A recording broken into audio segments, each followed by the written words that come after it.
Assalamualaikum warahmatullahi wabarakatuh. Di sini kami akan mempresentasikan mengenai anggaran dan penganggaran di sektor publik. Yang pertama, perkenalkan kami dari anggota kelompok 2. Yang pertama ada saya sendiri Putri Damayanti dengan NPM 1901020057. Kemudian ada Siti Naila Muna dengan NPM 1901020062 dan Anissa Firnanda dengan NPM 1901020098. Yang pertama di sini ada pengertian anggaran negara.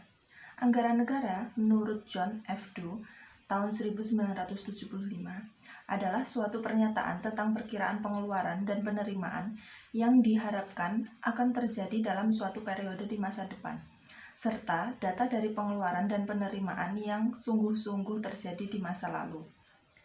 Secara lebih rinci, dapat dinyatakan bahwa anggaran negara adalah gambaran dari kebijaksanaan pemerintahan yang dinyatakan dalam ukuran uang yang meliputi baik kebijaksanaan pengeluaran pemerintahan suatu periode di masa depan maupun kebijaksanaan pemerintahan untuk menutup pengeluaran tersebut. Yang berikutnya ada lingkungan anggaran. Lingkungan anggaran adalah hal-hal yang perlu diperhatikan dalam penyusunan anggaran. Dalam pendekatan sistem, maka lingkungan anggaran negara terdiri dari beberapa unsur, antara lain yang pertama, kebutuhan dan kepentingan rakyat banyak.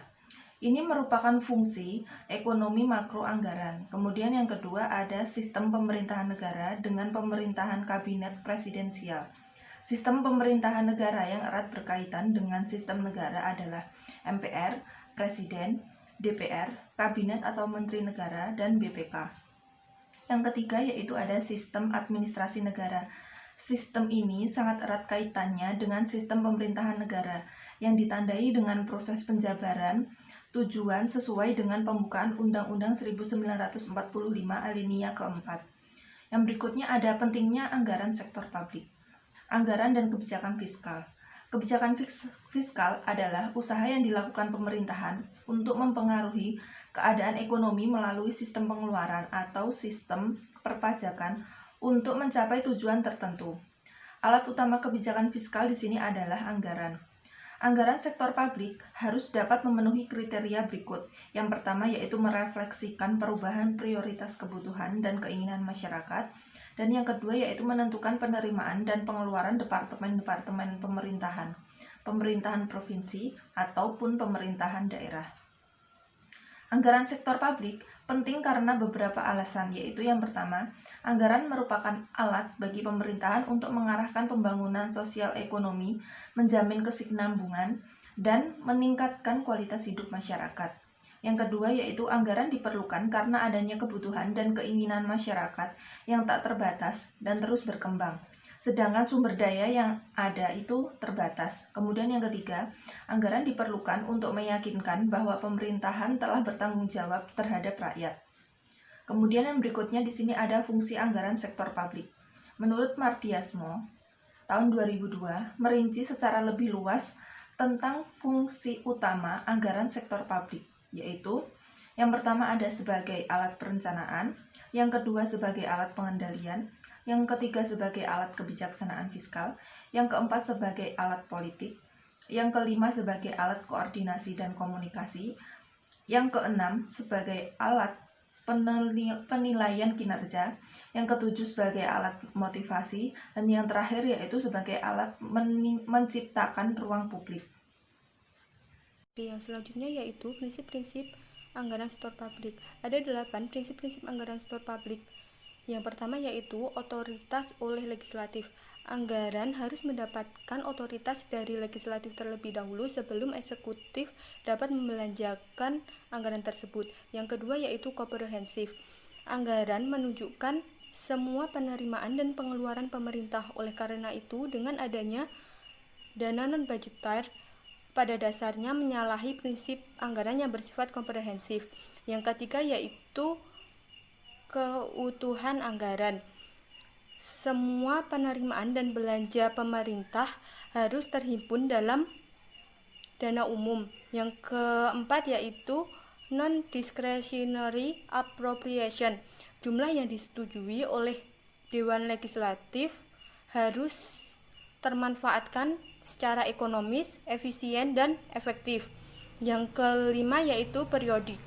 Anggaran merupakan suatu proses yang periodik, bisa bersifat tahunan maupun multitahunan.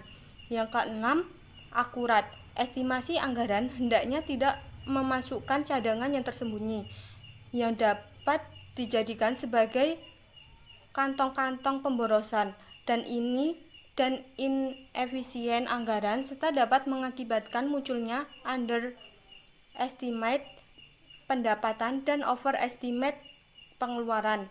Yang ketujuh yaitu jelas. Anggaran hendaknya sederhana dan dapat dipahami oleh masyarakat dan tidak membingungkan. Yang terakhir, diketahui publik. Anggaran harus diinformasikan kepada seluruh masyarakat.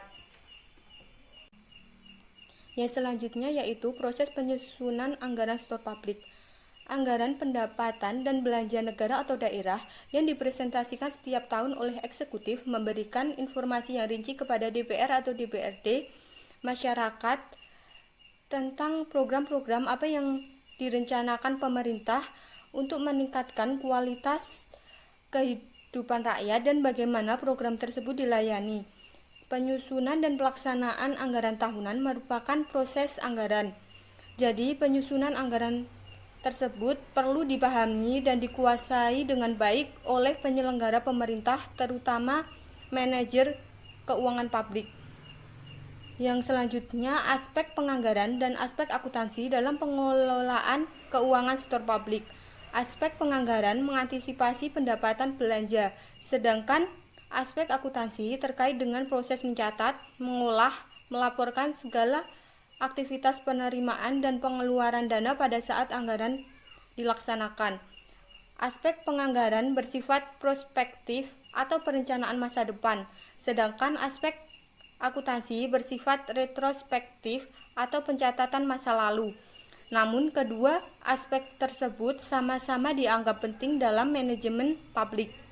Jadi jika dilihat dari sisi waktu, aspek penganggaran dianggap sebagai isu sentral, maka manajer keuangan publik perlu mengetahui prinsip-prinsip pokok yang ada dalam siklus anggaran. Yang selanjutnya, fungsi dominan yang terdapat dalam proses anggaran. Yang pertama, tujuan dari anggaran yang hendak dicapai. Yang kedua, ketersediaan sumber daya. Yang ketiga, waktu yang dibutuhkan untuk mencapai tujuan dan target.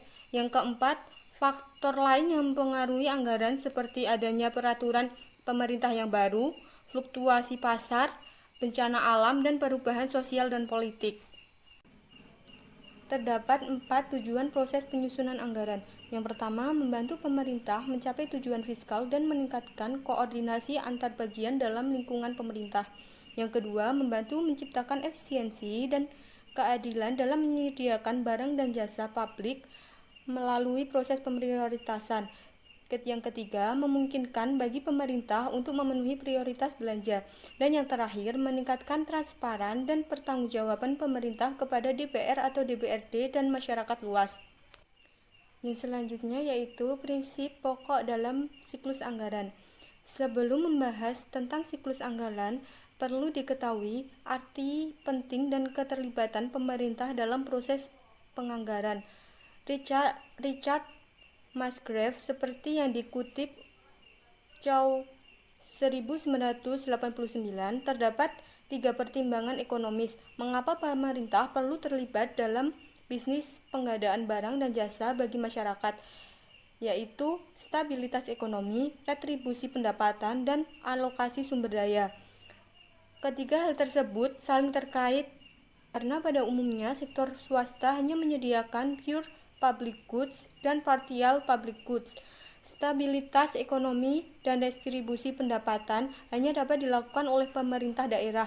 Karena ketiga pertimbangan itulah anggaran diperlukan untuk perencanaan dan pengendalian atas penerimaan dan pengeluaran dana dalam rangka pencapaian tujuan akhir pemerintah. Prinsip-prinsip pokok siklus anggaran perlu diketahui dan dikuasai penyelenggara pemerintah, terutama manajer keuangan publik. Pada dasarnya, prinsip-prinsip dan mekanisme penganggaran relatif tidak berbeda antara sektor publik dan sektor swasta. Adapun siklus anggaran terdapat 4 tahap. Tahap yang pertama yaitu tahap persiapan anggaran, yang kedua yaitu tahap ratifikasi, tahap yang ketiga yaitu tahap pelaksanaan, dan tahap yang terakhir yaitu tahap pelaporan dan evaluasi. Tahap yang pertama yaitu tahap persiapan anggaran. Pada tahap ini dilakukan taksiran pengeluaran atas dasar taksiran pendapatan yang tersedia. Yang perlu diperhatikan yaitu sebelum menyetujui taksiran pengeluaran, sebaiknya dilakukan penaksiran pendapatan secara akurat terlebih dahulu. Selain itu, harus disadari adanya masalah yang cukup berbahaya jika anggaran pendapatan diestimasikan pada saat bersamaan dengan pembuatan keputusan tentang anggaran pengeluaran. Dalam personal estimasi yang perlu mendapatkan perhatian adalah terdapat faktor ketidakpastian yang tinggi. Oleh karena itu, manajer keuangan publik harus mengetahui betul dan menentukan besar suatu mata penganggaran. Tahap yang kedua yaitu tahap ratifikasi. Tahap ini melibatkan proses politik yang cukup rumit dan berat. Pemimpin eksekutif dituntut harus memiliki manajemen skill, political skill, salesman skill, dan coalition building yang memadai. Integrasi dan kesiapan mental yang tinggi dari eksekutif yang penting dalam tahap ini. Hal tersebut penting karena dalam tahap ini, pimpinan eksekutif harus mempunyai kemampuan untuk menjawab dan memberikan argumen yang rasional atas segala pertanyaan-pertanyaan dan bantahan-bantahan dari pihak legislatif. Tahap yang ketiga yaitu tahap pelaksanaan. Dalam tahap ini, hal penting yang harus diperhatikan oleh manajer keuangan publik adalah memiliki sistem informasi, akuntansi, dan pengendalian manajemen. Manajer keuangan publik dalam hal ini bertanggung jawab untuk menciptakan sistem akuntansi yang memadai dan handal untuk perencanaan dan pengendalian anggaran yang telah disepakati, dan bahkan dapat diandalkan untuk tahap penyusunan anggaran berikutnya. Sistem akuntansi yang baik meliputi pula dibuatnya sistem pengendalian internal yang memadai. Tahap yang terakhir yaitu tahap pelaporan dan evaluasi.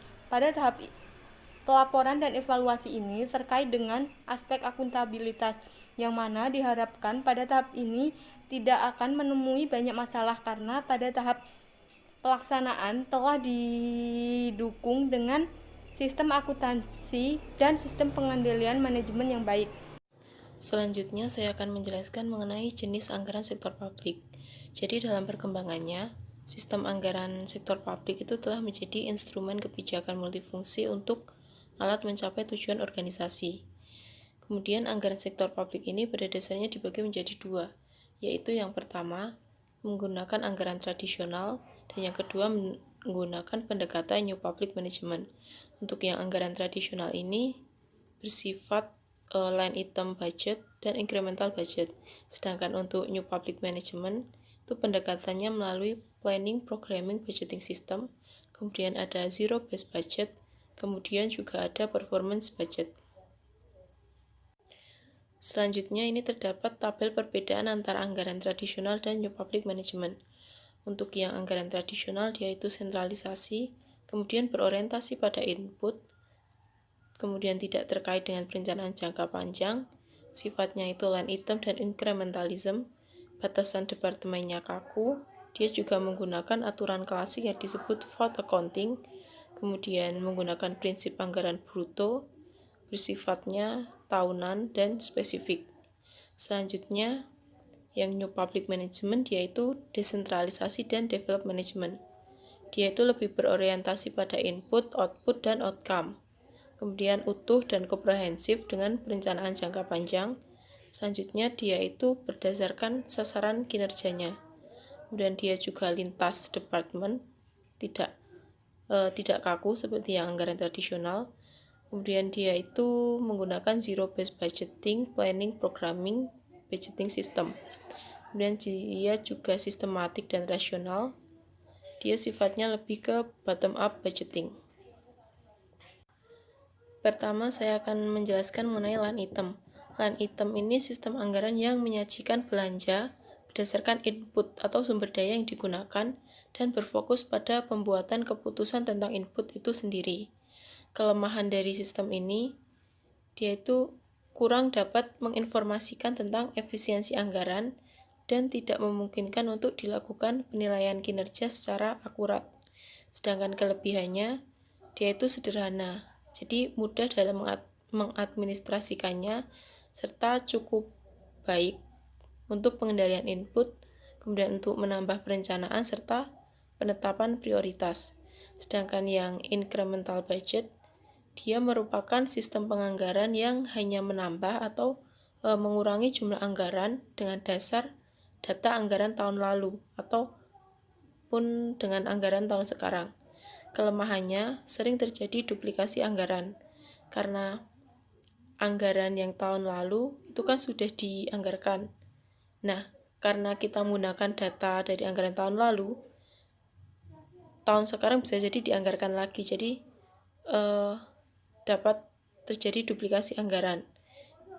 Kemudian untuk yang kelebihannya, dia itu cocok untuk penganggaran yang sifatnya rutin dan selalu dilakukan. Contohnya itu misal kegiatan administrasi pemeliharaan dan operasional rutin. Yang ketiga yaitu planning, programming, budgeting system. Ini merupakan teknik penganggaran yang didasarkan pada teori sistem yang berorientasi output, dengan tujuan utamanya itu alokasi sumber daya berdasarkan analisis ekonomi. Karakteristik dari pendekatan ini, dia itu lebih berfokus pada tujuan dan aktivitas organisasi. Kemudian juga berorientasi pada masa depan. Dia juga mempertimbangkan semua biaya yang terjadi. Juga dilakukan analisis secara sistematik atas berbagai alternatif program. Kelemahan dari sistem ini itu membutuhkan sistem informasi yang canggih seperti ketersediaan data. Jadi biaya yang digunakan juga lebih besar, serta pendekatan ini itu lebih sulit untuk diimplementasikan. Kemudian kelebihannya itu mudah dalam pendelegasian. Kemudian juga dapat mengurangi beban kerja karena sudah menggunakan sistem informasi yang canggih. Kemudian dapat memperbaiki kualitas pelayanan serta mendorong alokasi sumber daya secara optimal. Yang keempat itu ada zero based budgeting. Jadi sistem penganggaran ini itu berbasis nol atau mulai dari nol, yang penentuan anggarannya itu didasarkan pada kebutuhan saat ini. Kemudian proses implementasinya itu ada 3 unit. Yang pertama ada identifikasi unit-unit, kemudian kedua itu penentuan paket-paket keputusan, kemudian yang terakhir itu meranking dan mengevaluasi paket keputusan. Keunggulan dari pendekatan ini, dia itu dapat menghasilkan alokasi sumber daya secara efisien, kemudian meningkatkan pengetahuan dan motivasi staf dan manajer. Dia juga mendorong untuk menguji alternatif aktivitas dan pola perilaku biaya. Untuk kelemahannya, ini itu memakan waktu yang lama, kemudian menekankan pada manfaat jangka pendek. Implementasinya juga membutuhkan teknologi yang canggih, serta terjadi masalah besar dalam meranking dan mereview paket keputusan. Yang terakhir yaitu performance budget. Jadi ini tuh merupakan sistem penganggaran yang dilakukan dengan memperhatikan keterkaitan antara output dan outcome-nya, yang akan mendukung terciptanya sistem pemerintahan yang baik. Kemudian bagaimana sih penerapan penganggaran kinerja ini di Indonesia? Jadi di Indonesia itu menggunakan sistem pendekatan tradisional, dan alokasi anggarannya itu menggunakan pendekatan yang sifatnya sederhana. Kemudian anggaran pengeluaran pada sistem anggaran kinerja ini itu terbagi menjadi 2. Yang pertama itu ada anggaran operasional, yang kedua ada anggaran belanja modal.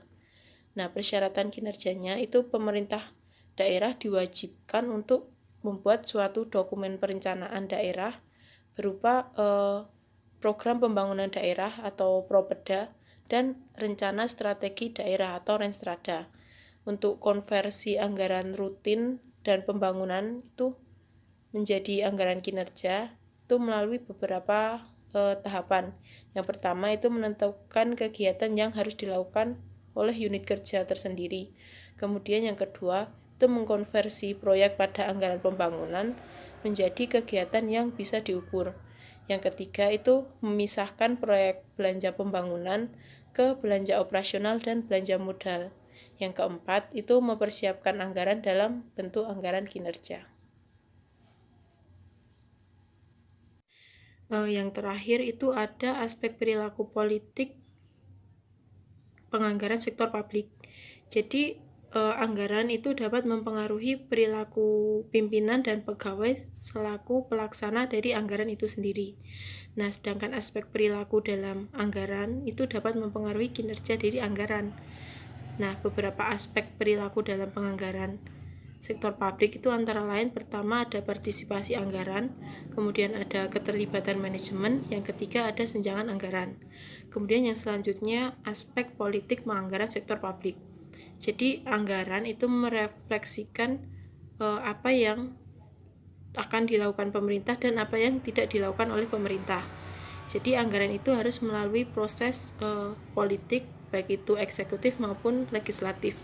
Nah, tahapan yang dilakukan itu yang pertama penentuan kebijakan anggaran, kemudian penentuan prioritas program dan plafon anggaran, yang ketiga penentuan alokasi anggaran, selanjutnya pembahasan anggaran, kemudian ada perubahan anggaran, dan yang terakhir itu pertanggungjawaban anggaran.